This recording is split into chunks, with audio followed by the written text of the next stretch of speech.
राजस्थान के टोंक जिले में अति मनोरम और मन को लुभा देने वाली अरावली पर्वत श्रृंखला की प्राकृतिक छटा के मध्य आवा ग्राम में स्थित है श्री शांतिनाथ दिगंबर जैन सुदर्शनोदय अतिशय क्षेत्र। अपनी भव्यता और ऐतिहासिकता को संजोए हुए 12वीं शताब्दी का ये जिन तीर्थ लगभग 150 बीघा विशाल भूमि में फैला हुआ है और भारत के इतिहास में ये पहला ऐसा तीर्थ है जहाँ संत शिरोमणि आचार्य श्री विद्यासागर जी महाराज के परम प्रभावक शिष्य निध्यापक श्रमण मुनि पुंगव श्री सुधासागर जी महाराज सत्संग के वर्ष 2011 के मंगल चातुर्मास में 400 मंगल कलशों की स्थापना एक साथ की गई थी। माना जाता है कि मंदिर जी की स्थापना कुंद मूल की आमना के अनुसार विक्रम संवत 1223 में एक गुफा मंदिर के रूप में की गई थी।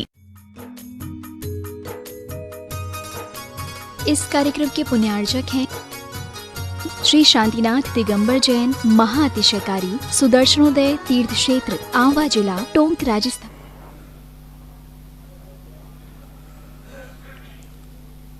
नमो अरिहन्तार्नो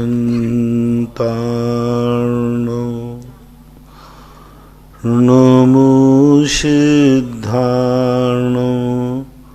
नमो आयर्यार्नो नमो वज्रायार्नो नमो सवशाहूर्णम। पंच परमेष्टि भगवान की जय हो। आचार्य श्री गुरुवर कुंद महाराज की, आचार्य श्री गुरुवर विद्यासागर महाराज की जय हो। परम उपकारी निर्यापक श्रमण मुनि पुंगव श्री सुधासागर जी महाराज की जय। परम पूज्य मुनि श्री प्रसाद सागर जी महाराज की जय। अस्य तीर्थ क्षेत्र चांद खेड़ी की सरजमी से यह जिज्ञासा समाधान पूज्य मुनि श्री सुधासागर महाराज जी के मुखारबिंद से। उसका प्रथम प्रश्न है विदिशा से आरती जैन। मुनि श्री चरणों में नमोस्तु। कोई बाल ब्रह्मचारी प्रतिमाधारी बीमारी के समय अस्पताल में शरीर छोड़ता है लेकिन अपने नियम को खंडित नहीं करता। अंत समय में उसने पूरे भगवान का अभिषेक देखा, दवाई लेकर चारों प्रकार आहार का त्याग कर दिया, जागृत अवस्था में उसने शरीर छोड़ा, तो क्या परिवारजन मृत्यु महोत्सव नाम देकर कार्य नहीं कर सकते क्या? मृत्यु महोत्सव के लिए यदि सब कुछ करके किया है तो मृत्यु महोत्सव हो तो सकता है, लेकिन अब उसने विधिवत संलेखना ली है, विधिवत यदि त्याग किया है तो मृत्यु महोत्सव है ही।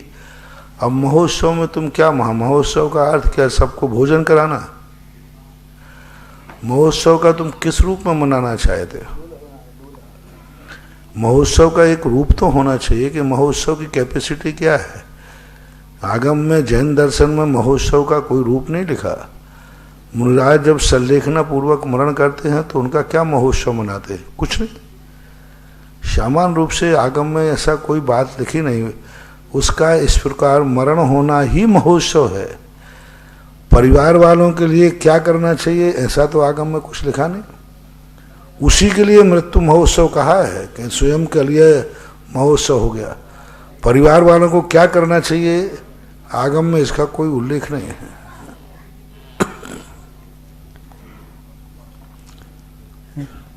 प्रयागराज से आदित्य जी नमोस्तु महाराज। आजकल सड़क पर बहुत गंदगी रहती है, चलना मुश्किल होता है, तो क्या अभिषेक के समय हम 16 की धोती पहन करके चप्पल पहन करके अभिषेक करने जा सकते हैं? इसमें कोई दोष तो नहीं? कदापि नहीं। आप धोती दुपट्टा को एक स्टील का डिब्बा बनाइए, उसमें रख कर के ले जाइए और वहाँ जाके बदल लीजिए। आजकल सभी प्रकार मंदिरों में बदलने की व्यवस्था है, हाथ पैर धोने की व्यवस्था है, नहाने की व्यवस्था है। चप्पल पहन कर मंदिर को जाना धोती दुपट्टा पहन के कदापि बिल्कुल भी ठीक नहीं है। सवाल शुद्धि अशुद्धि का नहीं है। चप्पल पहनने से कोई तुम अशुद्धि से नहीं बच गए। सीधी जाकर चप्पल में अशुद्धि लगेगी, चप्पल में तो शुद्धि लगेगी, चप्पल तुम पहने हो। नहीं, ये परंपरा बिल्कुल गलत है, आगम सम्मत नहीं है। आप अपने कपड़ों को यदि आपको ज़्यादा दूर से आ रहे हैं तो आप स्टील के डिब्बे में रखकर गीली टॉवल पहनकर यहीं आके बदलिए, लेकिन धोती दुपट्टा पे चप्पल पहनना, जूते पहनना, गाड़ी में बैठना बिल्कुल भी 100% गलत है। अभिषेक नहीं करना श्रेष्ठ है, लेकिन धोती दुपट्टा पहन करके गाड़ी में बैठकर अभिषेक करना, आहार देना, ये सर्वथा अनुचित ही है। 12 राजस्थान से इंजीनियर पंकज जैन। नमोस्तु मुनिराज जी, इष्ट को स्वीकार करना और अनिष्ट का परिहार करना किस आधार पर होता है? इष्ट को स्वीकार, अनिष्ट को परिहार करना, यही अभी प्रातः काल प्रवचन चल रहे हैं। पहले तो हमें इष्ट और अनिष्ट निश्चित करना पड़ेगा। तुम्हें क्या अधिकार है किसी को इष्ट कहने का? आज अभी इष्ट अनिष्ट के संबंध आज प्रातः काल का प्रवचन सुनिए। दुनिया में कुछ इष्ट है ही नहीं, सब कुछ अनिष्ट ही है। जितने भी चीजें दुनिया संसार की हर जगह निंदा भरी पड़ी है, सब कुछ अनिष्ट ही है, इष्ट है ही नहीं। जिससे भी तुम संपर्क करोगे बंद ही होगा, चाहे भगवान से करो चाहे संसार से करो, बंद तो होना ही है। फर्क कितना आ जाएगा, एक को सोने की बेड़ी से बंधेगा, एक लोहे की से बंधेगा। बंधना तो पर का संपर्क जब भी होगा बंधन होगा, और बंधन किसी ना किसी अपराध का ही होता है, बिना अपराध का नहीं। इसलिए एक दृष्टिकोण ऐसा है, उसको आज प्रातःकाल हम पूर्ण नहीं कर पाए, आगे कभी ध्यान आएगा तो करेंगे कि अनिष्ट किस प्रकार के, अनिष्ट की कितनी परिभाषाएं। अनिष्ट एक भूमिका पर नमोकार मंत्र अनिष्ट हो जाता है, शुभोपयोग अनिष्ट हो जाता है। जिस रत्नत्रय को पाया, यह पूज्यवर अमृतचंद सूरी महाराज कहते हैं, रत्नत्रय अकिंचित कर हो जाता है। अकिंचित कर किसे कहते हैं? रत्नत्रय अकिंचित कर हो जाता है, कोई काम का नहीं रहता। रत्नत्रय सम्यक दर्शन, मिथ्या दर्शन नहीं, सम्यक दर्शन ज्ञान चारित एक स्थान पर अकिंचित कर हो जाता है। देव शायद गुरु का आलम्बन लेना अकिंचित कर हो जाता है। माला फेरना अकिंचित कर हो जाता है। यहाँ तक कि सारे शास्त्रों के स्वाध्याय किए तो उनमें भी सारे ग्रंथ, बहुत सारे ग्रंथ भावनात्मक छोड़कर समाधि के समय सब अकिंचित कर हो जाते हैं। निषेध किए गए हैं, आक्षेपणी विक्षेपणी कथाओं को समाप्त करो। संलेखना के समय जितना अध्ययन किया सब एकदम गौण करो। उस समय ये चिंतन नहीं किया जाता है कि मेरू 1 लाख है कि 1,40,000 है। स्वर्गों में कितने मर रहा है, समाधि में स्वर्गों में कितने पटल होते हैं, कितने विमान होते हैं, 3 लोक का क्षेत्रफल कितना है, जम्बूद्वीप कितना है, यहाँ कितने पहाड़ और नदियां हैं। अभी हम लोग कर रहे हैं, याद कर रहे हैं, अभी आज सुबह डिस्कशन कर रहे थे। लेकिन जैसे ही संलेखना का समय आएगा ये सब कौन कहाँ क्या है सब छोड़ो, अपना आत्मा कैसा है, अपने आत्मा का सुख। तो अनिष्ट की परिभाषाएं जैनाचार्यों ने अलग अलग बनाई। अभी कभी विषय आएगा तो इसका बताऊंगा कि अनिष्ट वस्तुता क्या चीज है। अनिष्ट क्या जो नाश करती है वही अनिष्ट है? क्या नाश करने वाली ही अनिष्ट है वस्तु? नहीं, अनिष्ट वह वस्तु भी हो सकती है जो आज हमें उपकारी है। आज जब तुम्हें भूख लगती है, जब प्यास लगती है तो पानी इष्टकारी है, और पेट भरने के बाद पानी गुड़ा। अब 1 लाख तो भैया तू मारना चाहता है क्या? अब वही भोजन जो इष्टकारी था पेट भरने के बाद इष्टकारी की अनिष्टकारी? अनिष्टकारी। अनिष्टकारी ज्यादा तुमने खाया तो अब अनिष्ट हो जाएगा। तो इष्ट और अनिष्ट की हमें परिभाषाएं तय करना पड़ेंगी। बहुत अच्छा अभी चिंतन चल रहा है कि अनिष्ट की जो परिभाषाएं बनी, मेरी स्थिति क्या है, किसको करूं, इसके संबंध में कभी चर्चा आएगी तो बताऊंगा। इटावा से प्रदीप जैन जी। नमोस्तु गुरुदेव। कुछ लोगों की मान्यता है कि सांजारा आगम प्रमाण नहीं है, यह मिथ्यात्व है। ऐसे लेख भी निकले बहुत से पेजों की, उन्होंने उसकी निंदा भी की है। तो कुछ समाधान दीजिए। मिथ्या दृष्टियों को सब कुछ मिथ्यात ही दिखता है। सावन के आंधरे को हरा हरा ही दिखे, कहीं करे। सावन के आंधरे को, मिथ्या दृष्टि को मिथ्यात ही दिखेगा। नियम से मिथ्या दृष्टि को मिथ्या दिखेगा, उसकी गलती नहीं है, क्योंकि वो बेचारा मिथ्या दृष्टि है, इसलिए उसे मिथ्यात ही दिखेगा। ऐसे लोग हैं, भगवान का अभिषेक मिथ्यात, भगवान की पूजा मिथ्यात, भगवान के सामने यदि तुमने अपने दुखों को दूर करने की बात करी तो मिथ्यात। उनकी दृष्टि में तो कुंद कुंद भी मिथ्यात, जो कहते हैं दुख खो कम्मक खो वो हिलाओ सुगई मनम। हे भगवान, दुखों का क्षय हो, कुंद कुंद भगवान कह रहे हैं, दुखों का क्षय करो मेरा। पूज्यपाद स्वामी कहते रक्षा करो, नहीं त्राता नहीं त्राता नहीं त्राता जगत रे। क्या बात है, कितने बार शास्त्रों में वर्णन आया। भक्तांबर तो है ही, ये तो जो ऐसे लोग हैं, इन्होंने भक्तांबर को एक ने लिखा था, भक्तांबर मिथ्यात है। हाँ, इसमें लिखा है, हाँ मिथ्यात, उसमें मिथ्यात का ही वर्णन है, क्योंकि उनमें भगवान के द्वारा संकट दूर कराए। तो भैया तुम मिथ्या दृष्टि हो तो इनकी बातें मानना, आप मिथ्या दृष्टि नहीं हैं। जो शांति धारा कर रहे हैं वे परम सम्यक दृष्टि जीव हैं, ज्ञानी जीव हैं। आगम के अनुसार ये अभिषेक का बड़ा रूप है, अभिषेक का बड़ा रूप। नाम परिवर्तित थोड़े बहुत हो जाते हैं, अभिषेक का बड़ा रूप, विस्तृत रूप। अभिषेक में उन मंत्रों को छोटे रूप में दिया, अभिषेक भान धारा में होती पूजा भी छोटी होती है। पंचकल्याणक की पूजा होती है और एक का पंचकल्याणक विधान होता है, तो थोड़ा विस्तार होता है उसी में इन मिथ्या दृष्टियों को। और ये भी पक्का मान लेना, हमें तो नाम पता नहीं है, आप लोग कोट करना, मरने के पहले जिंदगी में ये व्यक्ति जिसने लेख लिखा है उसके ऊपर एक दिन ऐसा संकट आएगा, अंत में शांति धारा की शरण में आएगा। इस मंच से घोषणा हो चुकी है। और ये लोग आज नहीं, 50 लोग हैं मेरे पास, ऐसे 50 लोग जिन्होंने शांति धारा अभिषेक को, गंदोदक को गंदा पानी कहते थे, गंदोदक को, ये गंदा पानी है। बेगंदोदक के लिए लड़ा रहे, 2-2 बूंद गंदोदक मेरे हाथ से लेने के लिए भीड़ में कुचल गए।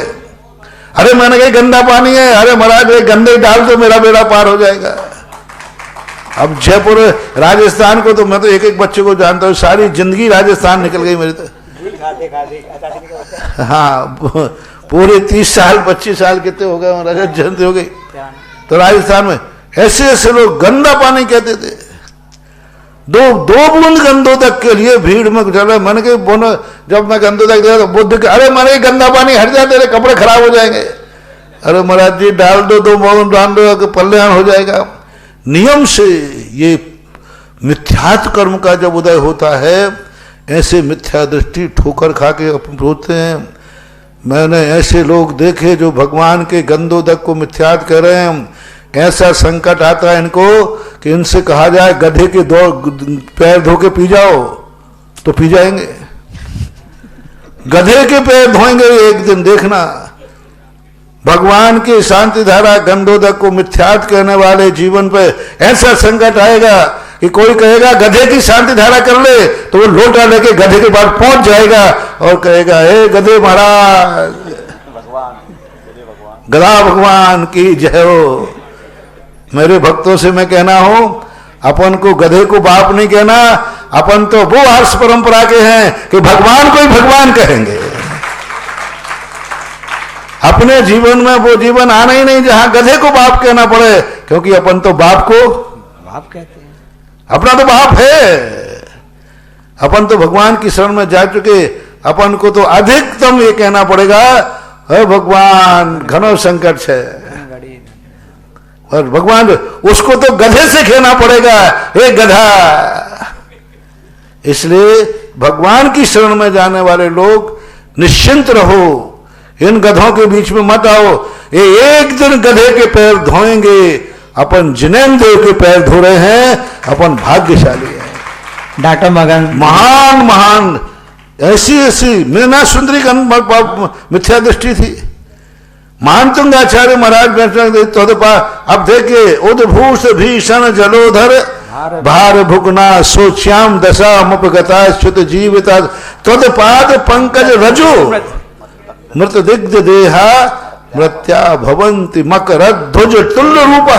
ये क्या है? शांति धारा में यही तो है कि मरने वाला आशा छोड़ दी हो और आपका गंधोदक की उसकी रज मिल गई हो तो हो जाता है गंधोदक कहो रज कहो एक ही बात है। अब भक्तांबर मिथ्या तो क्या? ऐसे अज्ञानी मिथ्या दृष्टियों को इनको कर्म सुधारेगा, ये सुधरेंगे नहीं। ये अभी इनके थोड़े पुण्य का उदय है, थोड़ा सा अभी चल रहा है, एक दिन ऐसे कर्म की चपेट में आएंगे अच्छे अच्छे नास्तिक भी आस्तिक बन जाते हैं, अच्छे अच्छे नास्तिक भी आस्तिक बन जाते हैं। कर्म अच्छे अच्छों को झुका देता है और झुकाएगा पक्का है।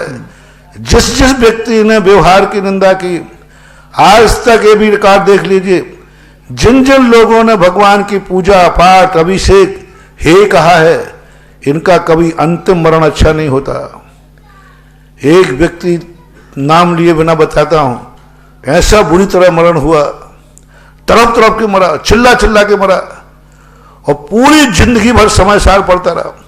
कभी वो मंदिर नहीं जाता, पूजा नहीं की, अभिषेक नहीं किया, गंध, वो सब हे मानता था, सब हे है, ये तो मिथ्यात है, सब हे है, जड़ की क्रिया है। 24 घंटे समय सार पड़ता था। अंत में उसको मरने लायक भी पुण्य नहीं मिला। ऐसा तड़प तड़प के मरा, ऐसा तड़प तड़प के मरा, ना तो आत्मा का ज्ञान ना शरीर का ज्ञान। कहां गई वो आत्मा जो अजर अमरनाशी थी? आत्मा का नाम लेते चिल्लाता था। उनके परिवार के लोग मेरे पास आए, बोले महाराज सारी जिंदगी उसने इतना स्वाद दिया कि उसका क्या हुआ? मैंने कहा भैया मरने को भी पुण्य चाहिए, मरने को भी पुण्य चाहिए। उसने तो पुण्य को जिंदगी भर गाली दी है, जिंदगी भर पुण्य को गाली, मरने को भी पुण्य चाहिए कि मरते समय जो स्वस्थ अनुकूल हो, मरते समय कोई बीमारी ना हो, इसके लिए पुण्य चाहिए। उसने तो जिंदगी भर पुण्य को गाली दी है, वो नहीं मर सका। एक का भी समाधि मरण नहीं हुआ, होगा नहीं। 50 साल का रिकॉर्ड मेरे पास है। जिन जिन ने पुण्य की क्रिया को हे कहा, उनका अंतिम मरण कभी अच्छा होता ही नहीं, होगा भी नहीं।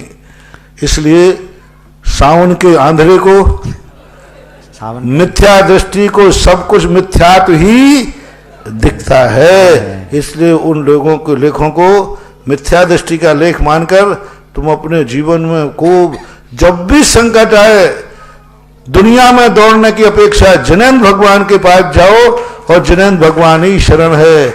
आपके बाप के सामने रोने में बाधा नहीं है, पड़ोसी में रोने की अपेक्षा बाप के पास रो तो कम से कम घर की इज्जत घर में रहेगी। सुनील जैन नोएडा से नमस्तु। किसी महिला के गर्भ में 3 महीने का बच्चा मर गया, अब उनके लिए कितने दिन का सूतक लगेगा? सूतक परिवार वालों को तो 1 दिन का ही है, उसी दिन का स्नान आदि कर कोई सूतक नहीं। महिला के लिए व्यवस्थित ढंग से किस ढंग की उनकी अशुद्धि होती है वो डॉक्टर आदि से पूछ करके इसका निर्णय किया जा सकता है। शास्त्र में इसका कोई अलग से वर्णन नहीं आया।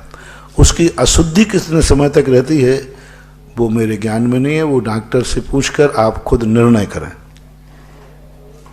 पंचशील नगर भोपाल से डॉक्टर ब्रह्मचारिणी शिल्पी दीदी, ब्रह्मचारिणी सपना दीदी और ब्रह्मचारिणी शैली दीदी। नमस्ते गुरुदेव।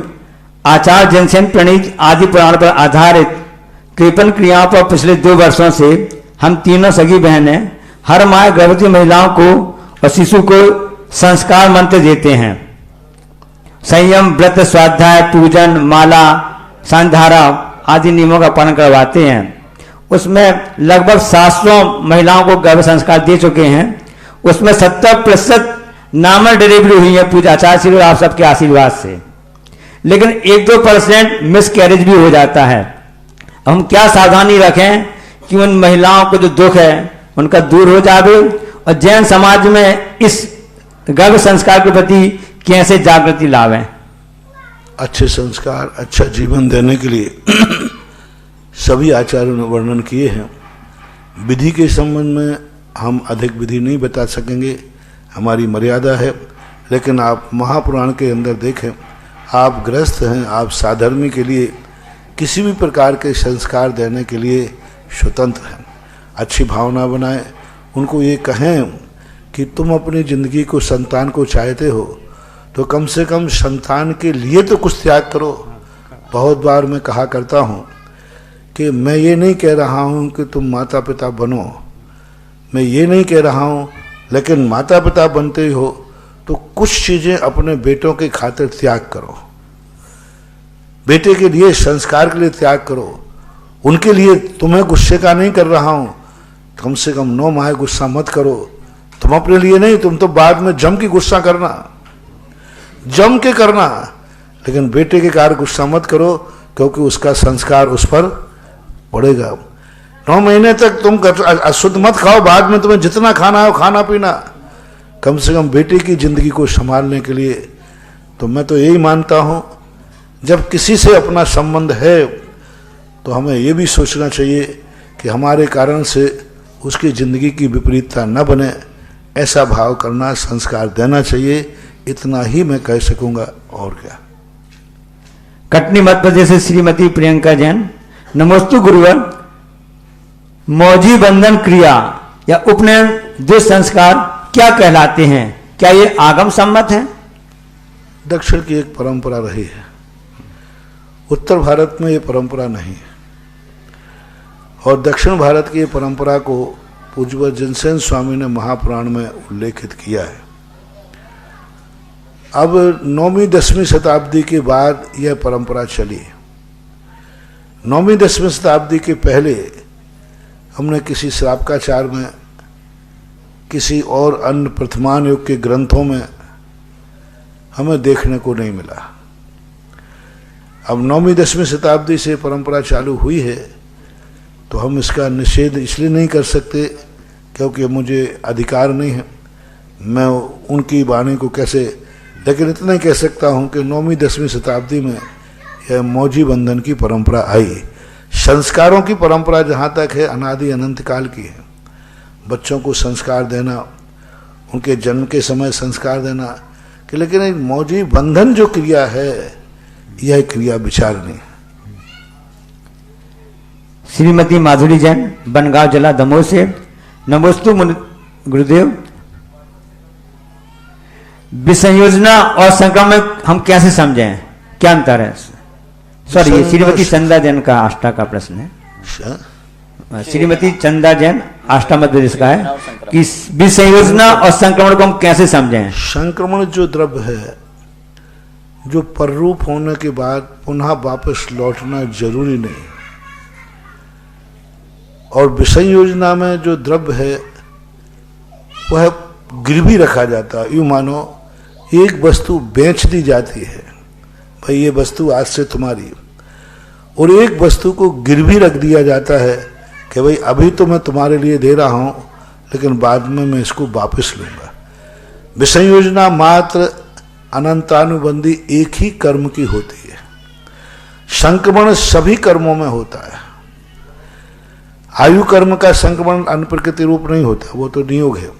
अन्य कर्मों का संक्रमण सभी का संक्रमण होता है, लेकिन विसंयोजना मात्र अकेली अनंतानुबंधी की होती है। और वो अनंतानुबंधी की विसंयोजना 2 कार्यों में होती है, जब कोई व्यक्ति द्वितीयोपशम श्रेणी के अभिमुख होता है अथवा छायक सम्यक दर्शन प्राप्त करने के अभिमुख होता है। विसंयोजना करने के बाद वो उपशम श्रेणी चढ़े या न चढ़े, विसंयोजना करने के बाद वो छायक सम्यक दर्शन प्राप्त करे या न करे, लेकिन निमित्त वही बनता है। तो इसलिए विसंयोजना का द्रव्य, और बाद में वो लौट के आकर के ले सकता है, लेवे कोई नियम नहीं। जैसे छायक सम्यक दृष्टि भी विसंयोजना करता है, लेकिन अब उसको लौट के आना ही नहीं है। तो कई बार गिरवी रख जाने का वाला व्यक्ति का उठाने आवे ही नहीं, हो सकता है कि नहीं? रखा तो गिरवी था, लेकिन उठाने नहीं आया। ऐसे ही छायक सम्यक दर्शन प्राप्त करते समय विसंयोजना की थी, लेकिन उसको लेने कभी वो आते ही नहीं। कैसे उसकी जो संयोजना होती है वो मिथ्यात गुण स्थान में होती है, विसंयोजना जो होती है 4थे गुण स्थान से होती है। क्षयोपशम सम्यक दृष्टि ही विसंयोजक होता है, और चौथे गुण स्थान से होती है, लेकिन उसकी जो संयोजना है वो संयोजना दूसरे और तीसरे गुण दूसरे और प्रथम गुण स्थान में होती है। ये 2 गुण स्थान है, ऐसा अंतर जानना चाहिए। देवास मध्य से पन्ना लाल जी जैन कि वर्तमान में बड़ी बड़ी धातुओं की प्रतिमाओं की प्रतिष्ठा की जा रही है जो बहुत मूल्यवान है, हमारी संख्या भी कम होती जा रही है, अतः भविष्य में धन लुटेरों धन विरोधी जातियों सुरक्षा करना कैसे संभव होगा? पुण्य भविष्य को सोच के नहीं किया जाता, वर्तमान को सोच के किया जाता। आप संसार में गृहस्थी बनाते हैं, भविष्य को सोच करके बनाते हैं। क्या पता ये मकान मेरा बेटा रह पाएगा इसमें कि नहीं रह पाएगा? ये आपने कभी सोचा कि मैं जो मकान बना रहा हूं इसमें बेटा रह पाएगा या नहीं रह पाएगा? आपने विवाह किया तो आपने सोचा बेटा होगा भी कि नहीं होगा? बेटा के लिए आप इतना सब कुछ करते हो, आपको मालूम है कि बेटा कल बचेगा या ना बचेगा? तुमसे पहले ही चला गया तो ये सब घटनाएं घटती हैं या नहीं? बोलो, घटती हैं कि नहीं? तो फिर आप लोग इस समय सोचते क्यों नहीं हो? किसके लिए मकान बनाऊं, क्या पता कल बचा रहेगा या नहीं रहेगा? किसके लिए क्या करूं? अरे तुमसे भी मैं पूछता हूं, तुम ये सब कल के लिए कर रहे हो, कल तुम जिंदा रहोगे? किसके लिए कर रहे हो? किसके लिए? वहां क्यों नहीं सोच रहे हो कि इतना सब कुछ तुम कर रहे हो, कल तुम जिंदा रहोगे? तुम दुनिया भर की बातें करो, उससे सोच रहे हो क्या? धर्म ऐसा ही होता है, कल के लिए, कल क्या होगा इनका वह प्रकृति के ऊपर छोड़ दो। तुम क्या कर रहे हो? यदि तुमने मंदिर बैठा ला है कि ये मंदिर मेरा जब तक रहे, जब तक सूरज चांद रहे, तो आपको पुण्य तो जोशी तक का मिल गया। जब तक सूरज चांद रहेंगे, चाहे भले कल वो मंदिर नष्ट हो जाए तो हो जाए, कोई फर्क नहीं पड़ता। तुम्हारा बैठाने वाले का पुण्य तो आज लग चुका। उसने कहा कि नहीं, पाषाण की मूर्ति कोई खंडित कर देगा, मैं तो पीतल की बैठा लूंगा बड़ी, जिससे अमर रहे, कोई खंडित ही नहीं कर पाए, तो उसको पुण्य तो वही लगेगा कि इसने भगवान को अखंड बैठाने का भाव किया था। अब भली भविष्य में जो होगा तो देखा जाएगा। संसार की क्रियाएं भविष्य की दुर्घटनाओं को देखते हुए आप बिल्कुल भी नहीं करते, सोचते भी नहीं कि कल क्या होगा। अरे महाराज ऐसे सोचने लग जाए तो फिर तो संसार ही नहीं चलेगा। तो बस ऐसा सोचने लग जाए तो धर्म ही नहीं चलेगा, ऐसा सोचने लग जाए तो धर्म ही नहीं चलेगा। हम लोग मुनि ही नहीं बन पाते। कल कुछ हो जाता तो हो जाता है, लेकिन ऐसे दुर्घटनाएं घटती रही हैं, घटती रहेंगी, लेकिन दुर्घटनाओं पर विचार नहीं किया जाता, वर्तमान की स्थिति देखी जाती है। धर्म में हमें वर्तमान सुधारने के लिए किया जा रहा है, तो हमारा वर्तमान तो सुधरेगा ही सुधरेगा। मुंबई से विजय जैन, नमस्ते गुरुदेव। क्या 1 से 5 इंद्रिय हर आत्मधारी जीव की हिंसा का पाप एक समान लगता है या भिन्न भिन्न? भिन्न भिन्न लगता है। पहले तो इसके 2 परिणाम हैं। हिंसा करने वाले का अभिप्राय क्या है, एक बात।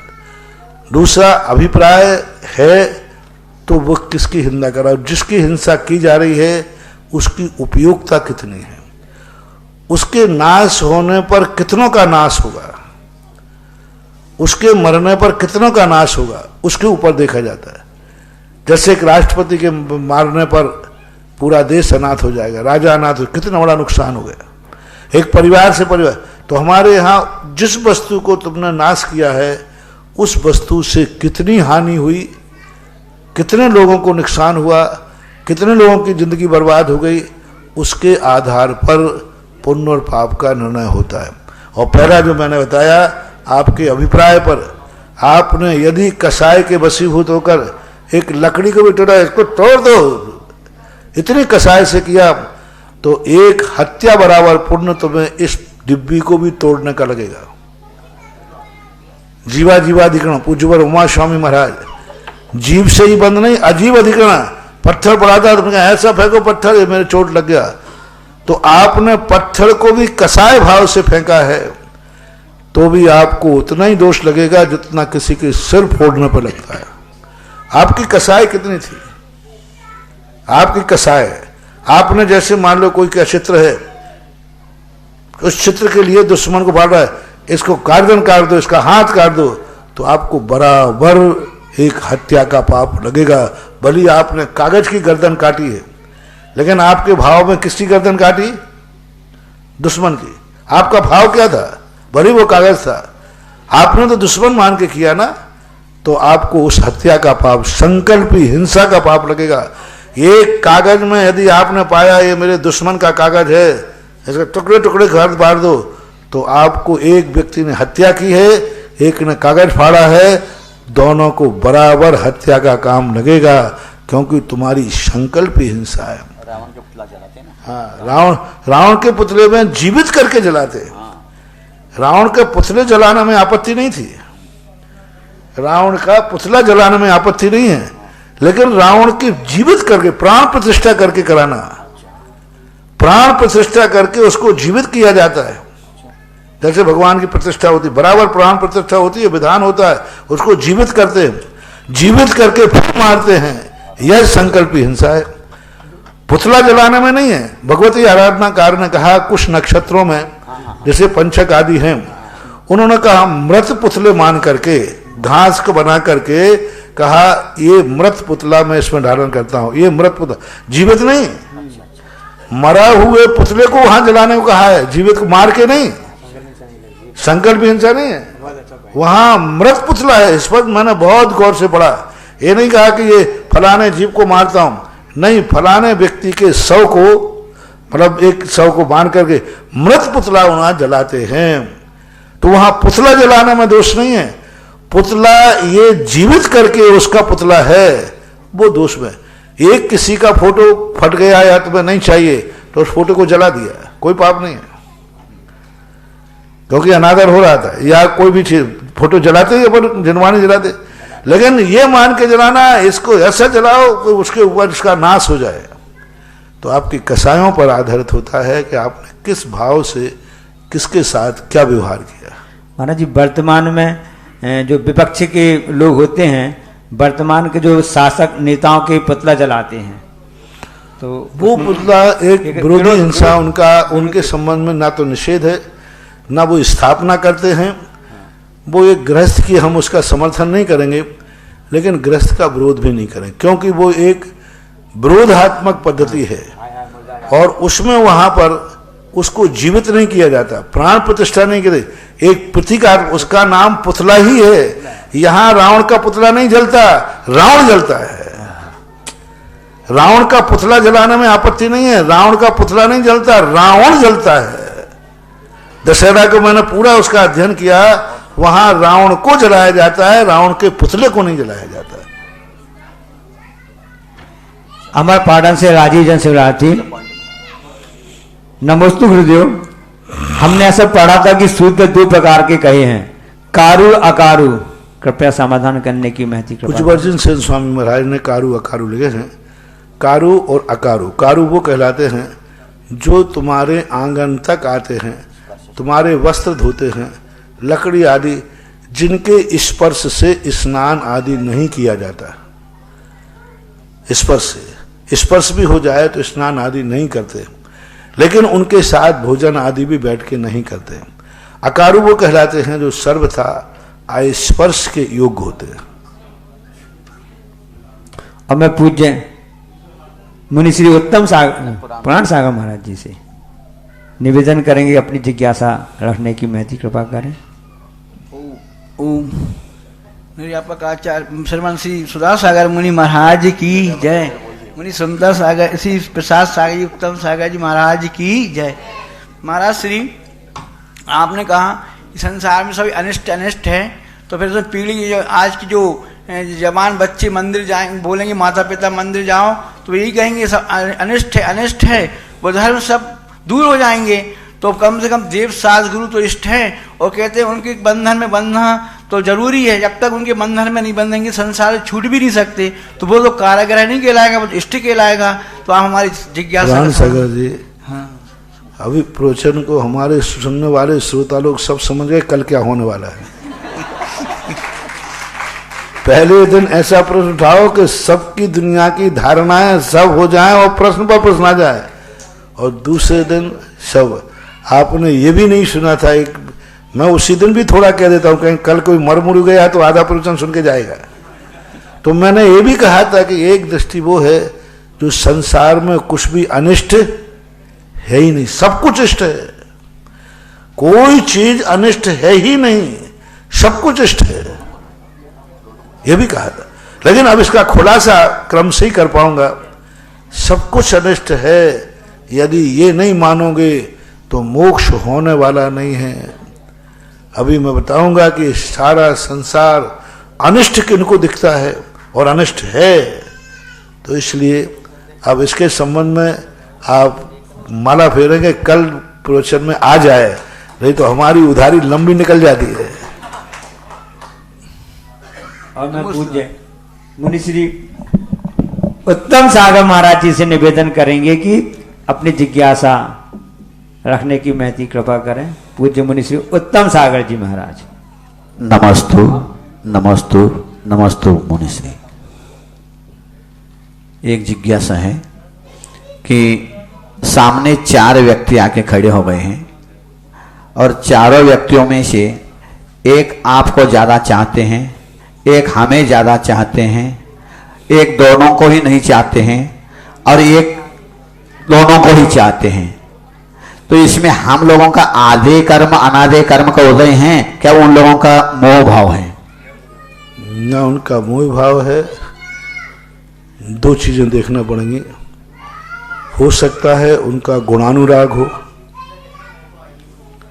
हो सकता है उनका उपकारी भाव हो, जिससे उनका उपकार हुआ है उसको ज्यादा चाहना सज्जनता है। हमारे शास्त्रों में आया है कि एक महाराज बैठे थे, एक श्रावक बैठे थे, देवता ने आके श्रावक को पहले वंदना की। उसने पूछा क्यों? बोले इन्हीं की बदौलत है जो आज मैं धर्म में आया हूं और आज महाराज तक मैं भी इन्हीं की बदौलत आऊं, यही मुझे महाराज तक लाए हैं। हमारे संसार में देखो कि उपकारी को सिद्ध भगवान सबसे बड़े हैं, उनको पीछे कर दिया, अरहंत भगवान को पहले कर दिया। क्यों? लोग बड़े कौन है? सिद्ध की अरहंत। लोग किसको ज्यादा चाह रहे हैं? तो सिद्ध भगवान का कौन से कर्म का उदय है? डिमोशन कर दिया, पीछे 2 नंबर पर ला दिया। नमो सिद्धानम बोलते ना, बड़े कौन है? तो अब ये क्या है? कुछ नहीं। भक्त कहता है हे सिद्ध भगवान मुझे आप तक लाने वाले अरहंत दे दो, अरहंत कर दो। तो ये गुणानुराग कहलाता है, दूसरा उपकारी भाव कहलाता है। कभी कभी गुणानुराग होता है, वो देख लेता है किसमें गुण अधिक है, किसमें गुण अधिक है। आपने देखा होगा? जी बिल्कुल नहीं देखा। देखा है? हाँ। आचार्य श्री जब चौके से कहीं से लौट आए और हम लोग पड़गाए जाए, लोग हमें पड़गाए छोड़ देते हैं। बिल्कुल सत्य बात है। अरे भैया मैं पड़गाया जाऊं, बोले आप साइड में करो, आचार्य से आ रहे हैं। मैं उदाहरण ऐसे ही दूंगा जिससे सब समझ जाए। महाराज आचार्य चले गए, हम लोग पड़गा गए। अब वो पड़गाते आचार्य लौट के आ गए।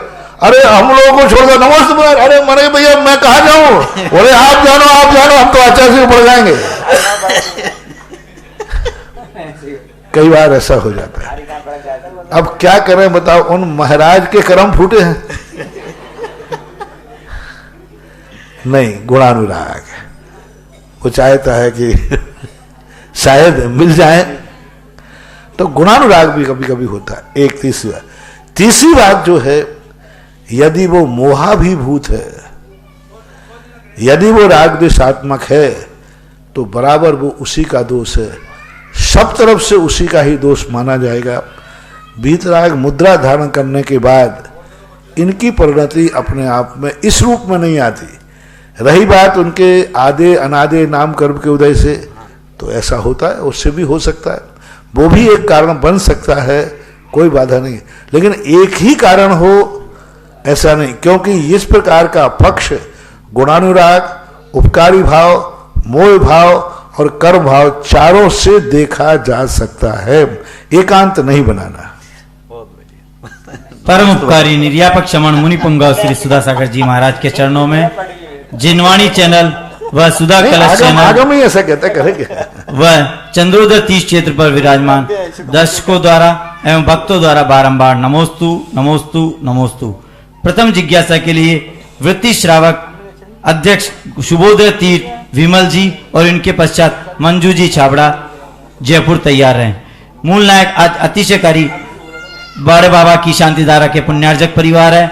श्री मंजू जी जैन, श्रीमती मंजू जैन, सचिन कांत जैन, ऐश्वर्य जैन, परी जैन, शेरिया जैन, कमला नगर आगरा ने यह सौभाग्य प्राप्त किया। और आज जिन्होंने क्षेत्र की सदस्यता पूज्य गुरुदेव के आहार के उपलक्ष्य में प्राप्त करी, श्री जयप्रकाश जी जैन, दादावाड़ी विस्तार योजना कोटा, एक कलश के माध्यम से वो परिवार पधारे और गुरुदेव के चरणों में अपना श्रीफल भेंट करे और कमेटी उनका सम्मान करना चाहती है। विमल जी। मुनि पुंगा निर्मापक महामुनि राज के चरणों में मेरा बारंबार नमोस्तु नमोस्तु नमोस्तु। सभी मुनि राजों को मेरा नमोस्तु। गुरुवार आपके मार्गदर्शन में एवं आशीर्वाद से सुबोधय क्षेत्र बीनागंज पर रोजाना पूजन अभिषेक हेतु आसपास के शहरों से विभिन्न मंडलों के द्वारा बहुत ही अच्छी सुचारू व्यवस्था बनवाई थी। वह धीरे धीरे कुछ माहों से बंद सी हो गई है। वापस जल्द से जल्द शुरू हो जावे ऐसा आपके श्रीमुख से हमें बताने की कृपा करें। एवं व्यवस्था ऐसा शुभोदय तीर्थ क्षेत्र एक ऐसा तीर्थ क्षेत्र है जो भूगर्भ से प्रकट हुई मूर्तियों को एक गांव वालों ने एक बहुत बड़ा क्षेत्र बनाने का संकल्प किया, बीनागंज, और उसका नाम मैंने शुभोदय तीर्थ क्षेत्र दिया गुना चतुर्मास में। अब उसी किसी में चारों तरफ गांव के लोगों को इस कोरोना काल में जो अंतराल पड़ा, मैं ये कहता हूँ ये कोरोना काल उपसर्ग बन के नहीं आया था, ये भक्तों की परीक्षा लेने आया था। भक्तों की परीक्षा क्या होती है कि थोड़ा सा विघ्न पड़ने पर, थोड़ा सा रोक लगने पर अनुराग भाव घट रहा है या बढ़ रहा है। कोई वस्तु कोई व्यक्ति हमें बहुत दिन तक न मिले तो हम उसको भूल रहे हैं या तड़प रहे हैं। मिलने पर नहीं, निरंतर मिलते रहे, ये अनुराग तो तुम्हारा सही अनुराग नहीं है। निरंतर तुम लोग मिलते रहे, निरंतर भगवान की पूजा करते रहे, भगवान का अभिषेक करते रहे, सो तुम मंदिर आते रहे, ये तुम्हारी भक्ति की निशानी नहीं है। क्योंकि आदत में आ गया, रूटीन में आ गया, संस्कार में आ गया, ये भक्त की निशानी नहीं है। भक्त की निशानी क्या है? पुण्य के उदय में कोई व्यक्ति तुम्हारा साथ दे रहा है तो मत समझना कि ये साथी है। अशुभ कर्म के उदय में कोई तुम्हें हाथ देवे, जिस समय तुम्हारे लिए उस व्यक्ति का न मिलना हो, कोई व्यक्ति बहुत दिन तक तुमसे नहीं मिले, तो निर्णय करना है ये भूल रहा है या तड़प रहा है। भूल रहा है समझ लेना उसका राग फ्रॉड था, तड़प रहा है तो समझ लेना राग सच्चा था। कोरोना काल में जो तुम्हारी भक्ति मंदिर आना छूटा, तो कई कहते महाराज जी अब तो संस्कार छूट गए बच्चों के, अब तो मैं समझता हूं वे सब नकली भक्त थे। और असली भक्त कौन है? जो कोरोना काल में इतना तड़प रहा है, इतना तड़प रहा है, कब कोरोना बंद हो और मैं मंदिर पहुंचूं, कब कोरोना बंद हो और मैं गाड़ी लेकर अभिषेक को पहुंचूं। लोग कहते महाराज अब तो संस्कार खत्म हो गया, 1.5 साल से नहीं गए तो अब पता ही नहीं है। यही तो तुम्हारी परीक्षा थी, अब डबल जाओ, 1.5 साल में नहीं गए उसकी कसर निकालो, तड़प जाओ उसके लिए। तो जो कोरोना काल में अभी तुम्हारे यहाँ के जाने, उनसे मैं कह रहा हूं अब तुम्हारी परीक्षा है कि तुम इतने तड़प गए कि अभी जाते थे हफ्ते में 1 बार, अब जाओ हफ्ते में 2 बार, तो समझूंगा कि आपका वास्तविक राग था। अभाव में वस्तु की कीमत कितनी होती है, यह जो मूल्यांकन कर लेता है, समझ लेना वो मूल्य को जानता है, मूल को जानता है। बाकी अनुकूलता पड़ने में तो सब जाते। इसलिए जिन जहां से कुम्भराज से आदि आदि स्थानों से जो किया था उनको चालू करना चाहिए। हालांकि ये कार्य हमारे संघ के चारों महाराजों को करना चाहिए था, हाँ, प्रेरणा नहीं, जैसे हम 3 दिन में करके आए थे, तुम 4 महीने में नहीं भेज पाए। हाँ, 4 महीने के अंदर सुबोधय की गाड़ी को भेज कर आना चाहिए था कि जाना चाहिए। कोई बात नहीं, अब सबसे कहना है एक शुरू करो, एक क्षेत्र के लिए तुम अपना काम कर रहे हो, कल ये पुण्य तुम्हारे काम आएगा। कहीं ना कहीं ये पुण्य क्षेत्रों पर जाकर के पुण्य जो कमा रहे हो, ये कल पुण्य नगर के बाहर जब तुम्हारी दुर्घटना होगी, ये तीर्थ क्षेत्रों का पुण्य ही तुम्हारे काम आएगा।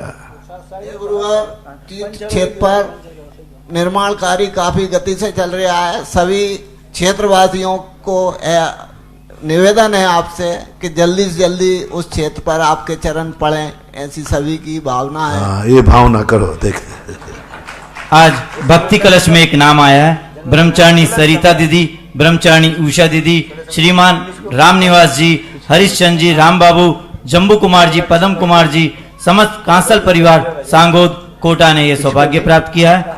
पूरा परिवार पधारे और गुरुदेव से आशीर्वाद प्राप्त करे। भक्ति कलश के लिए असीम कालीन आदिनाथ भक्तामर विधान में नाम आए हैं श्रीमती रीचा जी जैन, डीएसपी अक्षय चौधरी, डीएसपी भोपाल पहाड़ी परिवार। शादी की सालगिरह के उपलक्ष्य में श्रीमती रिया अभिषेक जैन वडोदरा गुजरात, शादी की सालगिरह के उपलक्ष्य में। तीसरा नाम आया मुकेश जी जैन, तृप्ति जैन, आदर्श जैन, भविक जैन, निर्मल कुमार जी जैन बबीना कैंट झांसी से। और चौथा नाम आया राजकुमार जी जैन, अजय, अनीता, अनुज, प्रथा, राहुल, सुजल जैन भोपाल से। मंजू जी छाबड़ा और इनके पश्चात देखिए, सबसे ज्यादा लोगों को चातुर्मास में पिछी परिवर्तन के संबंध में लोगों का बड़ा इंतजार रहता है, और एक बहुत बड़ी एक आदर्श परंपरा है कि हम पिछी न ले पाए तो न ले पाए, कम से कम पिछी परिवर्तन देखते ही देखते कभी पिछी मिल जाए। और सारे भारत में ये है, और राजस्थान में जब से हम पिछी परिवर्तन करते हैं, सबसे बड़ा लोगों का आकर्षण का केंद्र होता है। साल भर इंतजार करते हैं कि पिछी परिवर्तन कब हो, पूरे साल भर इंतजार रहता है लोगों को पिछी परिवर्तन का। हाँ, और संसार में सबकी पिछी परिवर्तित हो जाती है, उसके बाद हमारी होती है। सबसे जनवरी फरवरी जब हो जाए, इस बार थोड़ा सा जल्दी फिर भी सबकी हो चुकी है, ले पीछे तो मैं ही हूं, सबकी हो चुकी है। तो अब पंचकल्याणक की जब स्थिति बनी, देखो पंचकल्याणक में सोने में सुहागा। आज एक शुभ समाचार मिला, प्रसाद सागर जी महाराज, चारों महाराज लोग अभी कुमराज से यहाँ दर्शन को पधारे। अभी बताया मुझे, महाराज ने बताया, और कि आचार्य सिंह ने कहा नहीं, सभी लोग मिलकर के चांदखेड़ी का पंचकल्याण करो। ऐसा समाचार ये कहलाता शुभ संकेत। अच्छा, बहुत अच्छा, सभी लोग, हम लोग तो सब एक हैं ही, लेकिन बिहार करते रहते। अब ये शुभ संकेत, बहुत बड़ा संकेत आज ही आया। अभी तक तो डाउट था सब, हम लोग तो कठपुतली हैं, पतंग की डोरी किसके पास है, वो यूं खेत। अभी भी कुछ नहीं कह सकते, कल हमने कह दिया चारों भगो यहां से, तो तुम्हारा पंचकड़ा रखा जाएगा, मैं तो चला जाऊंगा भाई, देखना रहेगा।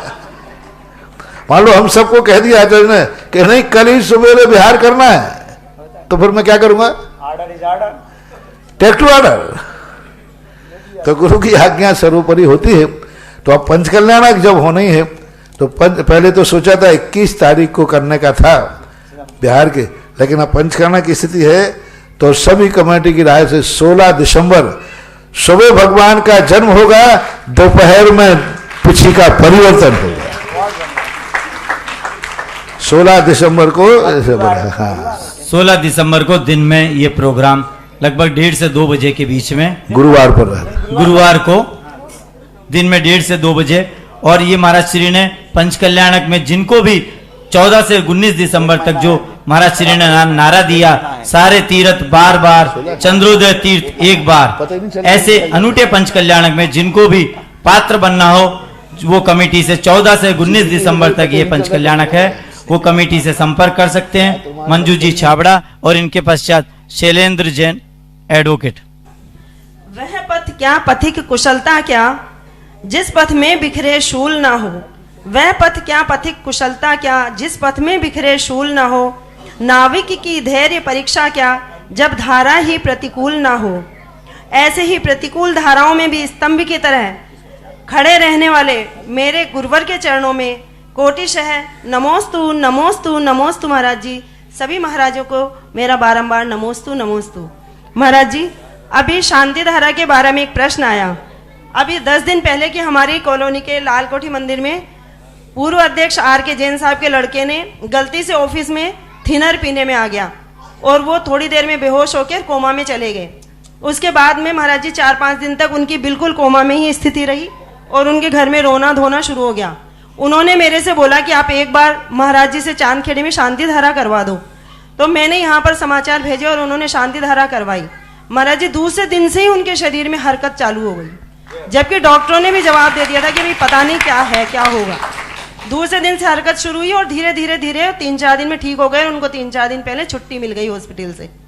तो महाराज जी, शांति धाराओं में बहुत चमत्कार है, ऐसी बात नहीं है, बहुत लोगों को जीवन दान मिला है। अब मेरा प्रश्न ये है महाराज जी, अविरत सम्यक दृष्टि का आचरण कैसा होना चाहिए और संकल्पी हिंसा में 4थे गुण स्थान वृत्ति की संकल्पी हिंसा में और 5वें गुण स्थान वृत्ति की संकल्पी हिंसा में क्या भेद है महाराज जी, क्या भिन्नता, और अविरत सम्यक दृष्टि की कैसा आचरण होना तो जैसे शांति धारा का अभी केस सुनाया, ये एक ही संख्या नहीं है, लाखों से ऊपर पहुंच चुकी है संख्या। जय हो, जय मैं तो यही जानता हूं, हम एक चींटी को बचाते हैं और शांति धारा ने लाखों जीवों को बचाया है। नमस्कार। मैं एक चींटी को बचाते हैं और शांति धारा संगी पंचेंद्रिय जीव बच रहे हैं, घर उजड़ने से बच रहे हैं, एक मान्य पुत्री होने से बच रही है, एक स्त्री विधवा होने से बच रही है, एक बच्चे अनाथ होने से बच रहे हैं, एक परिवार उजड़ने से बच रहा है। और प्रमाण इसलिए है कि हमारे आचार्य मानतुंग आचार्य महाराज ये सत्य महावृत्ति थे। यदि इन सब क्रियाओं में चमत्कार नहीं होता तो वे अपना सत्य महावृत्ति दाव पे नहीं लगाते। सत्य महावृत्ति उन्होंने लिखा है। जो महान भावलिंगी संत थे, सत्य महावृत्ति थे, उनकी वाणी कभी अन्यथा नहीं हो सकती है। इसलिए दूसरी बात है, चतुर्थ गुण स्थान वर्ती के अनेक भेद हैं। उसको कुल को देखा जाएगा, यदि वह नीच कुल से है, मांसाहारी कुल से है, शराबी कुल से है, उस कुल में संकल्पी हिंसा अलग प्रकार की होगी। उसमें संकल्पी हिंसा का रूप होगा कि वो किसी अनर्थ में किसी जीव की विराधना नहीं करेगा। यदि उच्च कुलीन है तो संकल्पी हिंसा जैन है, ब्राह्मण है, क्षत्रिय है, तो यह संकल्पी हिंसा में किसी भी जीव को मारने का भाव नहीं करेगा, अपने आप को बचाने का भाव करेगा। क्रिया मारने की होगी, शेर आ गया शेर को मारेगा, लेकिन मारने का भाव नहीं होकर स्वयं को बचाने का भाव। जैसे एक सैनिक सामने वाले दुश्मन को मारता है, क्रिया मारने की हो रही है, लेकिन दृष्टि देश की रक्षा की है, देश की रक्षा की है, लेकिन क्रिया मारने की हो रही है। तो इस प्रकार का जो वृत्ति होगा, अविरत सम्यक दृष्टि जैन कुलाचारी होगा, वो भी कभी किसी को मराधना करेगा तो उसमें कोई ना कोई उसकी स्थिति बनेगी। और विरोधी हिंसा का अर्थ होता है जब उसकी आजीविका पर, उसके जीवन पर कोई प्रहार करता है। देशवृत्ति तो संकल्प हिंसा करता ही नहीं है। कभी कभी अविरत दृष्टि असंयमी होने के नाते अनर्थ दंड भी कर देता है, व्यर्थ के जीवों की विराधना कर देता है, व्यर्थ जीवों को हिंसा कर देता है। तो ऐसा संकल्पी हिंसा में कभी क्रोध में आकर, आवेश में आकर के युद्ध में मार देता है। क्रोध आ गया, आवेश आ गया, लेकिन देशप्रति को ऐसा क्रोध नहीं आएगा। अविरत सम्यक दृष्टि को आ सकता है, देशप्रति को क्रोध आएगा तो जब ही आएगा जब उसका कोई उससे नुकसान हो रहा होगा। यदि उससे नुकसान नहीं हो रहा है तो उस पर देशप्रति कभी क्रोध नहीं करेगा, ऐसा मानना चाहिए। महाराज जी, रत्नकृष्ण शावकाचार्य में तो अणुव्रत बताया ना, 5 अणुव्रत और 3 मकार। वो अणुव्रत अलग है, वो देशव्रत की अणुव्रत नहीं है, वो छोटे व्रत है। हाँ, तो वही तो मध्यमाद मधु त्यागई सहाणु व्रत पंचकम, ये जो पंचव्रत हैं ये संकल्प हिंसा का त्याग नहीं है। ये अणुव्रत जो उन्होंने धारण कराए हैं ये एक प्रकार के कुलाचार के रूप में धारण करा है। वही तो अविरत समय ये अणुव्रत एक कुलाचार के रूप में है। ये अणुव्रत एक उसके लिए कराए गए कि भाई कुछ तो हिंसा का त्याग कर, एक मछली का कर, क्योंकि तू धीवर है। तो वहां पर एक छोटा कुछ ना कुछ, वहां अणुव्रत का अर्थ है कुछ ना कुछ। और जो पंचम गुण स्थान वर्ती वाले जो अणुव्रत हैं, ये अणुव्रत एक अलग विधि के रूप में आते हैं। उन अणुव्रतों में संकल्प हिंसा का त्याग नहीं, क्योंकि वे चौथे गुण स्थान वर्ती के अणुव्रत हैं। जो अष्टमूल गुण हैं वे चतुर्थ गुण स्थान वर्ती के हैं। अष्टमूल गुण जो हैं वो कुलाचार के रूप में हैं, और जो देश वृत्ति के अष्टमूल गुण हैं ये व्रत के रूप में हैं। उनको अणुव्रत अष्टमूल गुण संज्ञा दी, ध्यान रखना उनको। उन 5 अणुव्रतों को क्या संज्ञा दी? अष्टमूल गुण संज्ञा दी, अष्टमूल गुण। और देश वृत्ति के अणुव्रतों को वृत्ति संज्ञा दी। जे जब देश वृत्ति उन अणुव्रतों को धारण करता है तो वो वृत्ति कहलाता है, और जो अष्टमूल गुण धारण करता है वो सामान्य ग्रस्त कहलाता है। रत्न साबकाचार के अनुसार ही ऐसा माना। जन्माभिषेक जो 16 दिसंबर को है, उनमें एक कलश का सौभाग्य प्राप्त किया 11,000 रुपए की राशि से। श्रीमती सुगंधीबाई, प्रमोद, श्वेता, हर्षित, अंशिका, बहरिया परिवार नारायणपुरा छत्तीसगढ़ से। और भूगर्भ विस्तार का कार्य गुरुदेव के आशीर्वाद से प्रारंभ है। उनमें नाम आया श्री निर्मल कुमार जी जैन छाबड़ा के जन्मदिन के अवसर पर कुसुम, राहुल, नेहा, निकिता, निखिल, कोमल जैन, समन्वी, शिखर, इम्फाल प्रवासी 5 शिला के माध्यम से श्री कमलेश, चक्रेश, नीलेश कोटिया परिवार कोटा ने। और बाबूलाल जी, दीपक कुमार, कुसुम, वंदना, चैत्या, मैत्री, चौधरी परिवार गुना। और अनुभव जी कांसल, रीना, आनवी, आलिया कांसल, डॉक्टर अभिषेक कांसल, अंशु, अक्षत कांसल, अशोकनगर वाले इंदौर ने ये सौभाग्य प्राप्त किया। वो पधारें और हिरिमशिला विराजमान करें। 19 नवंबर जो शुक्रवार है, सर्वार्थ सिद्धि जो यहाँ के मूल नायक संभवनाथ भगवान है, रणथंभौर में जन्म कल्याणक महामहोत्सव रखा गया। पूज्य गुरुदेव के आशीर्वाद से जो भी क्षेत्र में पहुंचना चाहें सभी सुविधाएं वहां पर उपलब्ध है। रणथंभौर, सवाई माधोपुर, सर्वार्थ सिद्धि। शैलेंद्र जैन और इनके पश्चात अंतिम जैन कोटा तैयार है। पूज्य इष्टदेव गुरुदेव श्री मुनि पुंगव के चरणों में कोटि कोटि मेरी ओर से, मेरे परिवार की ओर से, देवकुमार जैन समाज ललितपुर की ओर से बारंबार नमोस्तु नमोस्तु नमोस्तु। गुरुदेव, परसों रात में एक सपने में मैंने आचार्य भगवान प्रातःमणि विश्वबंधुनी आचार्य गुरुवर के आहार देने का सपना देखा है, तो ये फल कैसा रहेगा? अच्छा है, बढ़िया, शुभ। नमोस्तु गुरुदेव। श्री अंतिम जी जैन कोटा और इनके पश्चात सुधीर कुमार जैन ललितपुर तैयार है। नमोस्तु भगवान महाराज जी, नमोस्तु सभी महाराज जियों को नमोस्तु। महाराज जी, मैं 8 तारीख को राधोगढ़ से आमंत्रण के लिए आई थी कि राधोगढ़ पंचकल्याणक में आपको। महाराज जी, उस दिन जब हम आए थे तो महाराज जी लोग चारों महाराज जी छबड़ा में थे, तो हम महाराज जी के दर्शन नहीं करवाए तो मन बहुत दुखी था। माने ऐसा था कि ऐसा लग रहा था कि आंसू आ जाएंगे। लेकिन जब 8 सब महाराज जियों को देखा तो मन बहुत खुश हुआ। उस दिन है ना, ऐसा लग रहा था हमारे कौन से पाप कर्म का उदय है जो हमें चारों महाराज जी के दर्शन नहीं मिले। लेकिन हमने महाराज भगवान के आगे कहा कि भगवान कब ऐसा दिन आएगा। दूसरे दिन आपका आगमन था यहाँ कि महाराज जी कब हमें महाराज जी से मिलना होगा। प्रश्न तो महाराज जी, हमारे कौन से कर्म का उदय था और आज कौन से पुण्य कर्म का उदय है? वो कर्म का उदय इसलिए आया था कि 4 का नहीं 9 का होना था, इसलिए रुक गया था। नमोस्तु महाराज जी, नमोस्तु। सुधीर कुमार जी जैन ललितपुर और इनके पश्चात अतिशय जैन कुमराज तैयार है। परम श्रद्धेय गुरुदेव के चरणों में मेरा बारंबार नमोस्तु नमोस्तु नमोस्तु। महाराज श्री, मेरे मन में एक प्रश्न है कि इस पृथ्वी के सबसे बड़े आचार्य भगवंत गुरुवर विद्यासागर जी महाराज का 50वां आचार्य पदारोहण दिवस हम सभी लोग 21 नवंबर मार्गशीर्ष कृष्ण द्वितीया को मनाएंगे। तो परम गुरुदेव, हम लोग यह पर्व कैसे मनाएं? हम सभी लोग इस पर्व को कैसे मनाएं जिससे हमारे आचार्य भगवंत की पूरे विश्व में गौरव गाथा गूंजे? बहुत अच्छे बनाए, जितने ढंग से आचार्य श्री का भी 50वां दीक्षा दिवस समारोह अपन ने मनाया। जितनी हो इसका कोई सीमा नहीं बांधे, कैसे बनाए, असीम मनाओ। जितनी तुम्हारी ताकत हो, जितनी तुम्हारी सोच हो, उतना मनाना चाहिए। आशीर्वाद। अतिशय जी जैन, इनके पश्चात तैयार है अशोक जैन, पाठशाला परिवार रूठियाई। नमोस्तु महाराज जी, मेरे परिवार की ओर से आपके चरणों में बारंबार नमोस्तु। भगवान, एक छोटी सी जिज्ञासा है कि आपके चरण जहाँ भी पढ़ते हैं तो आप उस जगह का नाम उदय से क्यों रखते हैं, जैसे सुबोदय? तो उदय का मीनिंग मतलब क्या है? उदय शब्द एक शुभ सूचक है। सूर्य का उदय होता है, क्योंकि मैं सब क्षेत्रों को देखता हूँ कि वो क्षेत्रों में कोई ना कोई ऐसी एनर्जी होती है, ऐसी ताकत होती है जो कोई एक नई ऊर्जा को उदय करता है। उदय शब्द एक मांगलिक है, शुभ सूचक है। अब कुछ दूसरा लगाते तो भी तू प्रश्न करता है ये क्यों लगाया, तो कुछ तो लगाना ही पड़ेगा ना।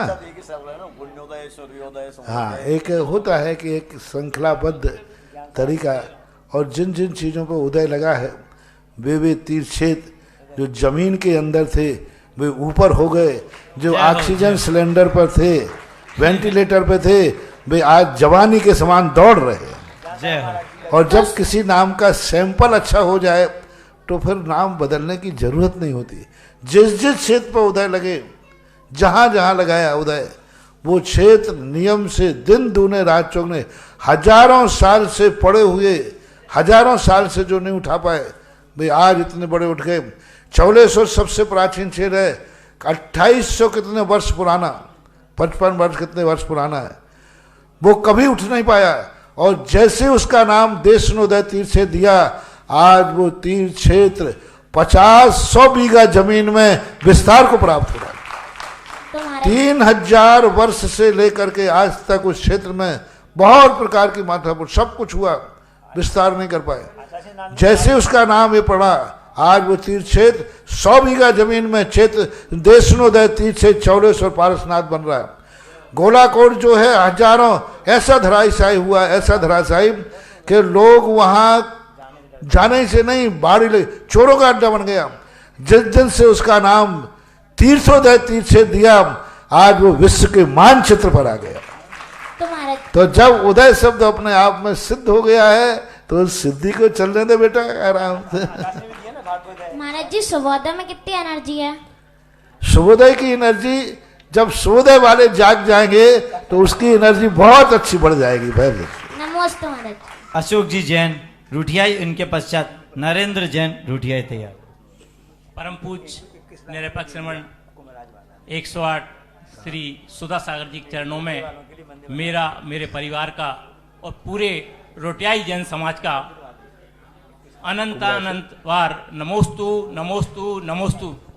भगवान, मेरी जिज्ञासा है कि संसारी आत्मा को शुद्ध आत्मा बनने के लिए निमित्त कारण में जो सुक्षेत्र चाहिए, वह क्षेत्र कौन सा होता है? फिर से प्रश्न करें। संसारी आत्मा को शुद्ध आत्मा बनने के लिए निमित्त कारण में जो सुक्षेत्र चाहिए, वह क्षेत्र कौन सा होता है? क्षेत्र तो शुद्ध आत्मा बनने के लिए तो पूज्यवर कुंद कुंद स्वामी ने स्वयं का ही क्षेत्र कहा है। बाहरी क्षेत्र कैसे कोई फर्क नहीं पड़ता, क्योंकि आताल से भी सिद्ध हुए हैं और पाताल से भी हुए, आकाश से कहीं से भी सिद्ध।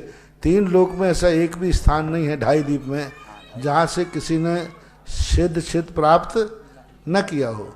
तो आत्मा का क्षेत्र ही है, और आपका रोठियाई भी तो अच्छा ही क्षेत्र, वहीं से कर लो ना। और रोठियाई को देखो, अभी पता चला महाराज जी रोठियाई एक छोटा सा गांव है, हिम्मत बहुत बड़ी की।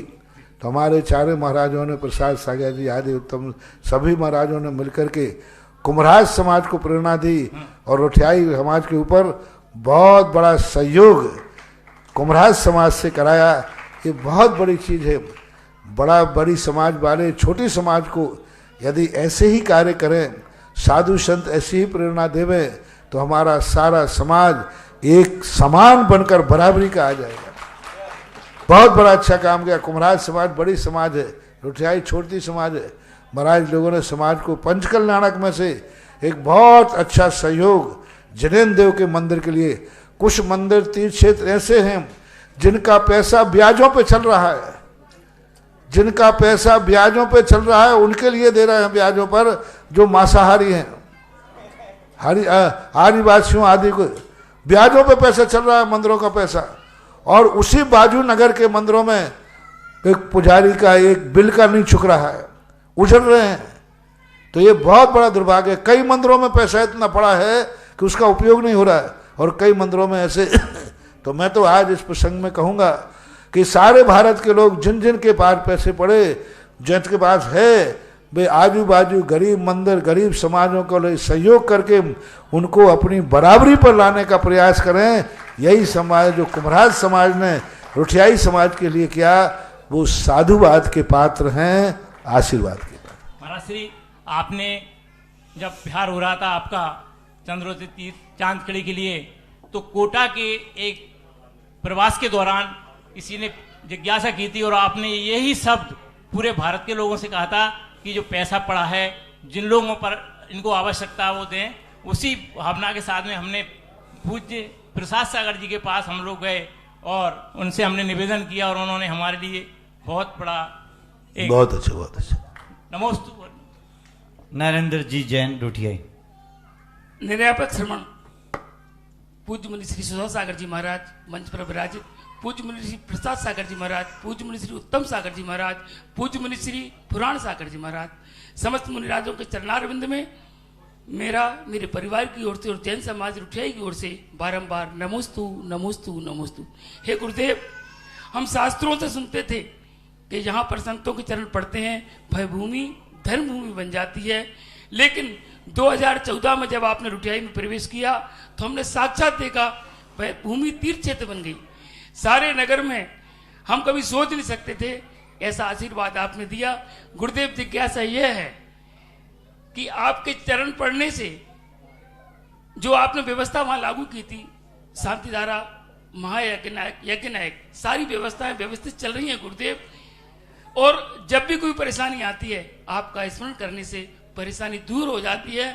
गुरुदेव, आशीर्वाद ये चाहते हैं कि आप शीघ्र पधारें और वह मंदिर मूर्त रूप ले लेवे, यही हम सबकी भावना है गुरुदेव। अब हमें ज्यादा चिंता करने की जरूरत नहीं है। बीज मैंने बोया था, अंकुर आ गया थे, लेकिन अब चिंता नहीं करना, हमारे महाराजों ने उसको सिंचन कर दिया है तो हरियाली हो गई। नमोस्तु गुरुदेव, नमोस्तु गुरुदेव, नमोस्तु। इस कार्यक्रम के पुण्यार्चक थे श्री शांतिनाथ दिगंबर जैन महाअतिशयकारी, सुदर्शनोदय तीर्थ क्षेत्र, आंवला जिला, टोंक, राजस्थान।